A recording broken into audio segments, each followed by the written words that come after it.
अरुण नरके फाउंडेशन आणि नरके कुटुंबियांच्या वतीनं कोल्हापुरातील ज्येष्ठ खेळाडूंचा स्नेह मेळावा शिवाजी पेठेतील नरके वाड्यात आयोजित करण्यात आला होता। या कार्यक्रमासाठी व्यासपीठावर लावलेला कोल्हापूरच्या फुटबॉलचा सुवर्णकाळ 1980-90 अशा आशयाचा फलक लक्षवेधी ठरला।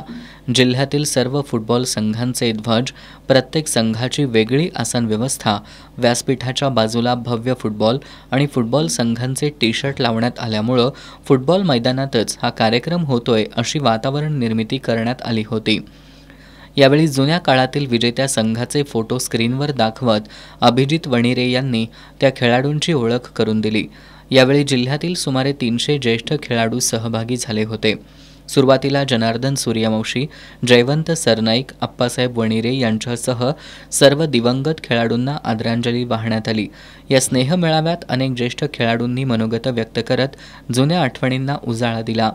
यावेळी बोलताना जुन्या फुटबॉल खेळाडूंप्रमाणे मैदानात आणि मैदानाबाहेर खिलाडू वृत्ती जोपासली तर सध्या कोल्हापुरातील फुटबॉल मैदानात होणारा राडा थांबेल आणि कोल्हापूरचा फुटबॉल पुन्हा साता समुद्रापार पोहोचेल असा विश्वास गोकुळचे माजी चेअरमन आणि ज्येष्ठ फुटबॉल खेळाडू अरुण नरके यांनी व्यक्त केला। स्नेह मेळाव्याच्या निमित्तानं अनेक जुने मित्र एकमेकांना भेटल्यानं त्यांनी एकमेकांशी मनमोकळा संवाद साधला। यावेळी शहरातील Shivaji Tarun Mandal, PTM, Mahakali, Shahupuri, gold star, Gadhinglaj, De Danadan, Menon, Balgopal, Kolhapur police, KMC, practice या संघातील ज्येष्ठ खेळाडूंसह क्रीडा पत्रकार आणि छायाचित्रकार यांनाही अरुण नरके, अजित नरके, संदीप नरके यांच्या प्रमुख उपस्थितीत सन्मानपत्र देऊन गौरवण्यात आलं।